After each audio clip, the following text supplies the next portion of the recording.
Hey guys, if your iTunes app is not opening or just not working in general, then keep watching, as in this video, I'm going to show you some quick and easy steps you can take to fix this issue.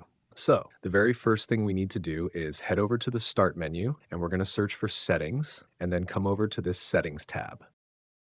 Inside of here, we need to come down to Apps from the left, inside of Installed Apps, and from this search box, we need to search for iTunes.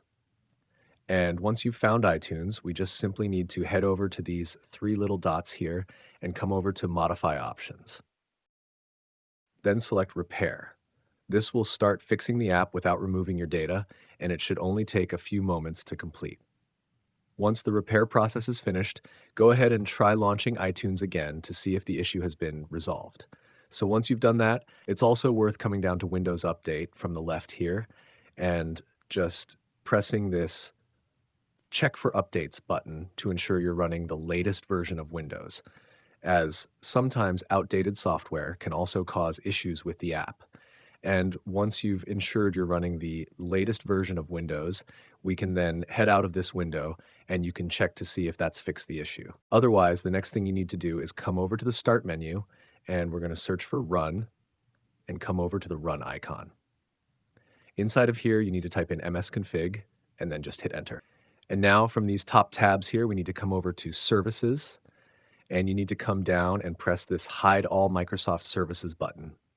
Just make sure this is checked, and then we can press this Disable All button. And we're going to press Apply and OK to save our changes. And now you'll need to restart your computer in order for these changes to take effect. And then you can check to see if that's also fixed the issue. If that's still not working, the next thing we need to do is head over to our Start menu, and you're going to search for Windows Store. Come over to the Microsoft Store and then come over to Library from the left-hand side here, and we just need to find iTunes and make sure that we're running the latest version of iTunes and there's no pending updates available, because once again, if you do have outdated software or applications, it can cause issues with our app. So it's just a good idea making sure everything's up to date. And we can then close out of this window, and we're going to come over to our Start menu, and this time search for Task Manager, and then head over to the Task Manager tab.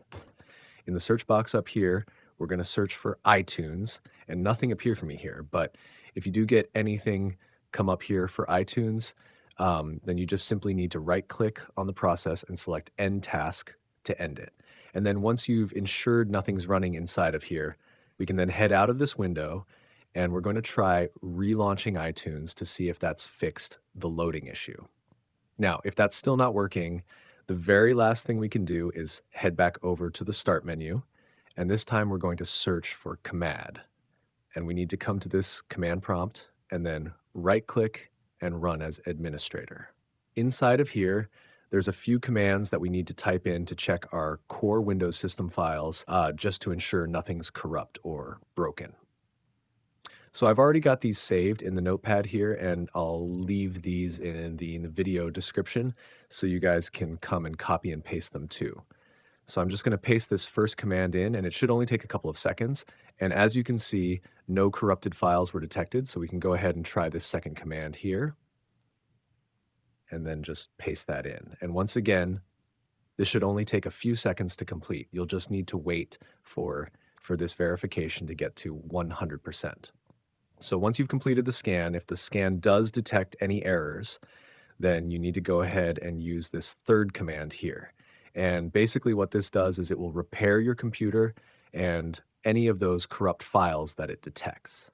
And then we can head out of the command prompt window, and that should have fixed any issues you're having with opening iTunes.